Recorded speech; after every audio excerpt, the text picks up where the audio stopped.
নমস্কার বন্ধুরা, আশা করি আপনারা সকলে ভালো আছেন। আজকের বিষয়টি হচ্ছে কুণ্ডলিনী জাগ্রত হলে পরে কোন চক্র কি কাজ করে। আজকে এই বিষয়টিকে নিয়ে আমরা ডিপলি কিছু অবজার্ভ করব আর তার বিষয়ে কিছু জানব। বন্ধুরা, মা কুণ্ডলিনীর মহিমা অপরম্পার। মা কুণ্ডলিনীর যতই বিবরণ বর্ণনা আমি করি না কেন, মনে হয় সে কোনোদিন শেষ হবে না। কেননা এই বিষয়টি এত বিস্তৃত, এত বৃহৎ, কি সামান্য একটু সময়ের মধ্যে আর একটু সামান্য দিনের মধ্যে এই বিষয়টি কখনো শেষ করা যায় না। তাই আজ আমরা এই ৭টি চক্রের কিছু বিশেষ মুখ্য মুখ্য কথা, লুকোনো কথা, যেগুলোকে সাধারণত যায় না, এই বিষয়গুলোকে নিয়ে আলোচনা হয় না, কিন্তু তার আসল মহত্বের কথা আমরা এখানে আজকে বুঝবো। কেননা এইভাবে চক্রগুলো ঊর্জাবান হয়ে উঠলে সাধকের প্রচুর প্রচুর লাভ ও উন্নতি হয়। মানব দেহে যে প্রথম বেসিক চক্রটি হচ্ছে তাকে আমরা মূলাধার চক্র বলি। এই চক্রটি যে স্পাইন হয় তার একদম নিচের জায়গাটা, ওকে আমরা সিটও বলে থাকি। তো মানুষ যে বসে, তো এই বসে সেই স্থানটার স্পর্শ হলে তাতে অনেকগুলো ক্রিয়াও হয়। আগেকার দিনে এই জন্যেই নিচে বসে খাওয়া, নিচে বসে পুজো করা, নিচে বসে সব রকমের কাজকর্ম সব নিচে বসেই হতো। তার দেখুন অনেকগুলো মূল কারণ ছিল। আজ আমরা সেগুলো ভুলে গেছি, কিন্তু পরে সেই পুরনো জিনিস থেকে আমরা খোঁজ করে আবার পড়াশোনা করছি, আর সেগুলো কোথায় কোথায় চলে যাচ্ছে, আবার তৈরি হয়ে চলে আসছে, আর সেগুলোকে আবার আমরা কিনছি। কিনে আবার বলছি বাহ, কিন্তু আমরা এটা ভুলে যাচ্ছি যে এটা আমাদেরই জিনিস। তো আমি বলতে যাচ্ছিলাম মূলাধার চক্রের কথা। এই মূলাধার চক্রের উপরেই কিন্তু বাকি 7টি চক্র নির্ভর করে। কেননা মূলাধার চক্র এক প্রকারের বেস, তাই মূলাধার চক্রের ভালো হওয়া খুবই প্রয়োজন। মূলাধার চক্রের শক্তিশালী হওয়া অনেক মহত্বের কথা। এখন মানুষের দেহে বা সাধকের দেহে যদি কোনো রকম পরিস্থিতি, অবস্থা, ব্যবস্থা এইগুলো যদি ক্লিয়ার না থাকে, আর সে যদি সেরকম কিছু কষ্টে ভুগছে, তো তার এই মূলাধার চক্র কখনোই অ্যাক্টিভেট হবে না। তো প্রথম কথা যে এই মূলাধার চক্রকে কিভাবে অ্যাক্টিভেট করা হবে, তাকে ঊর্জাযুক্ত করা হবে আর পরিষ্কার করা হবে। তারপরে গিয়ে এই ঊর্জাটা ক্রমশ আস্তে আস্তে করে উপরে উঠে নাভির থেকে 4টি আঙ্গুল নিচে যে স্বাধিষ্ঠান চক্র হয়েছে, এই স্বাধিষ্ঠান চক্র হচ্ছে দ্বিতীয় চক্র, উপরে উঠবার দ্বিতীয় চক্র। তো এই স্বাধিষ্ঠান চক্রে গিয়ে আবার ঊর্জা স্থির হয়। এই স্বাধিষ্ঠান চক্রে হচ্ছে একটি এমন মনোভাবের চক্র। আপনারা হয়তো লক্ষ্য করেছেন যে অনেক মানুষ এরকম আছেন যারা সবসময় সন্দেহে দিন কাটান, ডাউটফুল তাদের নেচার থাকে। আমি এটা করব কি করব না, ওখানে যাব কি যাব না, সে আমার ভালো বন্ধু, সে কিছু আমার ক্ষতি করবে না তো, সে আমার সাথে কেন এরকম করছে সেরকম করছে, এই যে মনের ভেতরে এক প্রকারের সবসময় এক সন্দেহ নিয়ে যে কোনো কোনো মানুষরা দিন কাটান, তো তখন বুঝে যেতে হবে যে এর স্বাধিষ্ঠান চক্রটি ঠিক নয়, সেটাকে ক্লিন করতে হবে, ক্লিয়ার করতে হবে। কেননা যখন এই স্বাধিষ্ঠান চক্রটি পরিষ্কার হবে, তারপরে সেখান থেকে ঊর্জাটা ক্রমশ উঠে মণিপুর চক্রে আসবে। আচ্ছা, মণিপুর চক্রটি হচ্ছে একটি এমন চক্র যাকে আমরা সরল ভাষায় নাভি চক্র বলি। তো এই যে নাভি চক্র, এটা আবার এক প্রকারের এমন মনোভাবের চক্র যেটা অহংকারকে দেখায়, ইগোকে দেখায়। আপনারা অনেক লোককে দেখেছেন যাদের কাছে প্রচুর পয়সা বা তারা অনেক সুন্দর, তাদের অনেক কিছু আছে, তো তাদের মধ্যে সরলতা থাকে না, তাদের মধ্যে অহংকার খুব থাকে। তারা সাধারণ মানুষকে তুচ্ছ মনে করেন। তো এই যে মনোভাব যাদের থাকে, তো সেটাকে ক্লিন করতে হয়, সেটাকে সরাতে হয়। হ্যাঁ, আমি যে বলছিলাম যে যদি এরকম কোনো স্থিতিতে কারো মনোভাবকে যদি বোঝা যায়, তখন বুঝতে হবে যে তার নাভি চক্র ঠিক নয়, ওটাকে ঠিক করতে হবে। আমি এই যে কথাগুলো বলছি, এগুলো কিন্তু সব গুরু লক্ষ্য রাখেন। আর আমি এগুলো সাধারণ মানুষের জন্য বলছি না, কেননা সাধারণ মানুষের তো এগুলো হয়েই থাকে।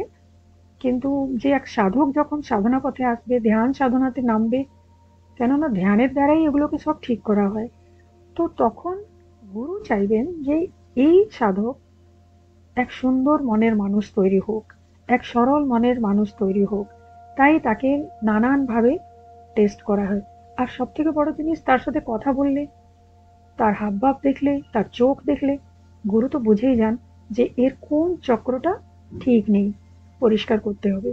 তখন ধ্যান সাধনা করতে করতে যখন সেই পার্টিকুলার চক্রতে এসে ঊর্জা স্থির হয়, তখন গুরু বুঝে যান যে এবার এখানে অন্যরকম কিছু ক্রিয়া করতে হবে, আর যার দ্বারা তার সেই চক্রটিকে আবার পরিষ্কার করে আগে উঠবার জন্য, উপরে উঠবার জন্য তৈরি করতে হবে। যখন মণিপুর চক্র ক্লিয়ার হয়ে যাবে, তখন সেখান থেকে অটোমেটিক্যালি এই ঊর্জা আবার উপরের দিকে উঠে অনাহত চক্রে আটকে যাবে। অনাহত চক্র কি? অনাহত চক্র হচ্ছে হৃদয় চক্র। আমি এই চক্রটিকে খুবই মহত্ব দিই, কেন কি আমার মনে হয় এটা এক প্রকারের পরীক্ষার চক্র। কেননা সাধক যা কিছু শিখেছে, যত সে ক্লিনজিং করেছে, যত তার চক্রকে সে পরিষ্কার করে ক্রমশ মা কুণ্ডলিনীকে উপরে উঠিয়ে নিয়ে নিজের হৃদয় চক্রে এসে স্থাপিত করেছে, তো সেই সময় তার মনোভাবের, তার হাবভাবের, তার ব্যবহারের, তার চিত্তের অবস্থা, চিত্ত একটা ভেতরের জিনিস হয়, মন চিত্ত এগুলো সব আলাদা আলাদা জিনিস, তো সেই জিনিসটা কিরকম এটা জানতে হয়। আর তারপরে সেখানে যদি কোনো রকম খুঁত থাকে, কোনো রকম অবস্টেকল থাকে, তো সেগুলোকে পরিষ্কার করতে হয়। কেননা হৃদয় যখন ভালো হবে, পরিষ্কার হবে, সরল হবে, তবে গিয়ে সে অন্যের দুঃখকে বুঝতে পারবে, তবে গিয়ে সে অন্যের কষ্টকে বুঝতে পারবে। যদি সে নিজের মনকেই সে না বুঝতে পারলো, বা নিজের মনে যদি তার শুদ্ধতা নেই, তো সে পরের দুঃখকে কি বুঝবে? আর সাধনা ক্ষেত্র এত সহজ সরল নয়। এখানে সেই মানুষকেই এন্ট্রি দেওয়া যায় যারা সত্যিকারে কিছু হতে চায়। তো এই হৃদয় চক্রের পরে আবার ঊর্জা উঠতে উঠতে, মা কুণ্ডলিনী উপরে উঠতে উঠতে বিশুদ্ধি চক্রতে গিয়ে থামেন। এই জায়গাটিও হচ্ছে একটি খুবই ইম্পর্টেন্ট প্লেস। কেমন?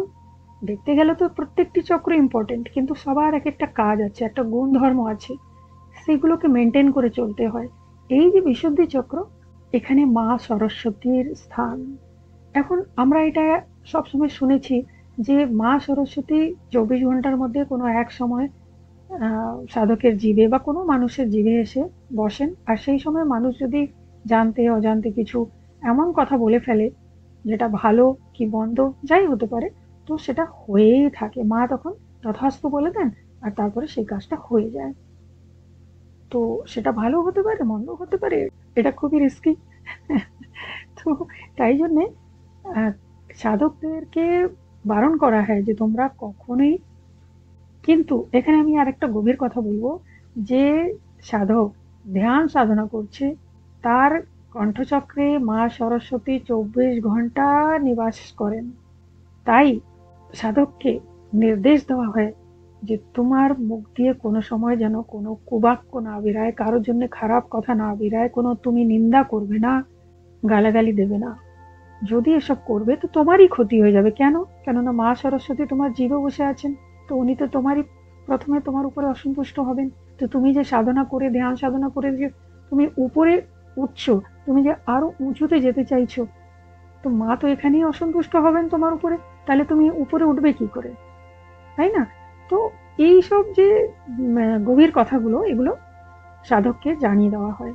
এই জন্য আপনারা দেখে থাকবেন অনেক সাধু সন্তরা চুপচাপ থাকেন, কিছু বলেন, ওদেরকে কিছুও বলো ওরা চুপচাপ থাকে, অনেক কম কথা বলেন, আর যদি বলেন অনেক মিষ্টি ভাবে একটু হেসে কিছু বলে দিলেন তো বলে দিলেন, ব্যাস। তো এর কারণ এই যে ওরা জানেন যে কোথায় কি কিরকম দেবী দেবতা বা আমরা ইউনিভার্সের কোনো আশীর্বাদ বলি বা যাই বলি, এগুলো কাজ করে। তো আমি এখানে এই 7টি চক্রের কথা বলছিলাম। এরপরে এই ঊর্জা মা কুণ্ডলিনী সিধা গিয়ে স্থির হন আইব্রোর মাঝখানে, যে পুরো এরিয়াটা আছে, বড় এরিয়াটা আছে সেই জায়গাতে। আর সেই জায়গাকে বলা হয় থার্ড আই বা আজ্ঞা চক্র বা দিব্য দৃষ্টির স্থান। তো এই জায়গাটাও অনেক মহত্বপূর্ণ। আর এই জায়গাটা এত মহত্বপূর্ণ যে সেখানে যাওয়ার পরে সাধকের মধ্যে সবসময় পজিটিভনেস যেন থাকে।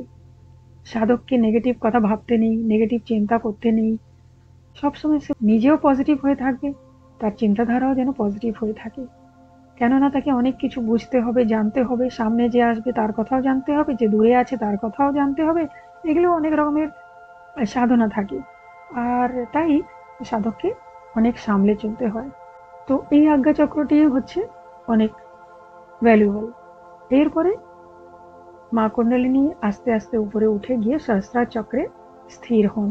এই ব্রহ্মরন্ধ্রে আসবার পরে মা কুণ্ডলিনীর খুব অবস্থা এরকম হয়ে যায় যে সাধক তখন সেই যে আমি গতবারও বলেছিলাম শূন্যতাকে লাভ করে এক প্রকারের সে সমাধিস্থ অবস্থায় থাকে। অর্থাৎ সেখানে আসবার পরে তার মনে কোনো কারো প্রতি কোনো না তো কোনো রাগ থাকে না, দেশ থাকে না, ঈর্ষা থাকে, কোনো এইসব মনে তার কিছু থাকেই না। সে তো অনেক আগেই এগুলো ছেড়ে এসে থাকে। তাছাড়াও সে কাউকে পর ভাবে না, কেউ তার জন্য খারাপ নয়, কে চেনা কে অচেনা সবাই যেন তার আপন মনে হয়। অন্যের দুঃখ দেখলে তার কষ্ট পায়।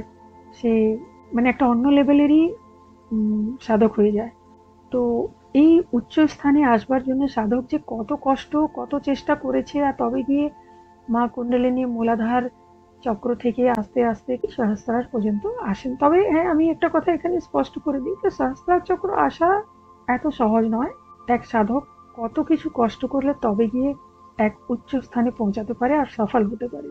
যে সাতটি চক্রের গুপ্ত কথা এগুলো। আশা করবো আজকের এই বিষয়টি আপনাদেরকে নিশ্চয়ই ভালো লেগেছে। কেমন লাগলো কমেন্ট সেকশনে অবশ্যই জানাবেন। আজ তাহলে এই পর্যন্ত। আপনারা সকলে ভালো থাকুন। জয় রঘুনাথজি।